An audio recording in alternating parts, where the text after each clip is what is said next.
অপু তো, তোমার মা কই? তোমার মা কই? ওর মা শুয়ে আছে এই ঘরে। বলে আমি এসব ঝামেলায় আসি না, আমি তো একটু বুড়ি হয়েছি, আমি এসব ঝামেলায় আসি না। একটা সম্মানের ব্যাপার আছে। এই যে এতটা খাবার ওদের দিয়ে দিতে কেমন লাগে না? ওই ছেলেটা খাবে তো, দাও, ওর পেট ভরেনি। ও তো খাবারের থেকে খাবার হাতের থেকে বেশি ফেলে দিচ্ছে, পেট ভরেনি। এনে ভতু, এনে এনে এনে এনে এ দেখি।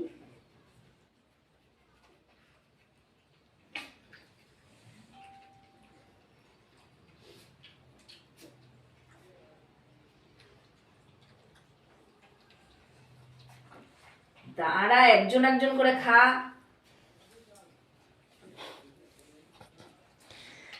ধলিয়া সবুজ হয়েছে। বদলু, তুমি খাবা? তাই তুমি তো কথাই শোনো না, তো তোমাকে খেতে দেবো কেন আমি? তুমি ওদের শোনো, সরাও তো। তুই তো তোর জায়গায় যেতেই চাইছিস না, এখানে কি মজা পেয়ে গেছিস কি জানি। আর খাবা না কুসু, যাও, মা পাবে এগুলো, এগুলো মায়েরাই পায়। বেশ কটা বেশি হয়ে গেছে।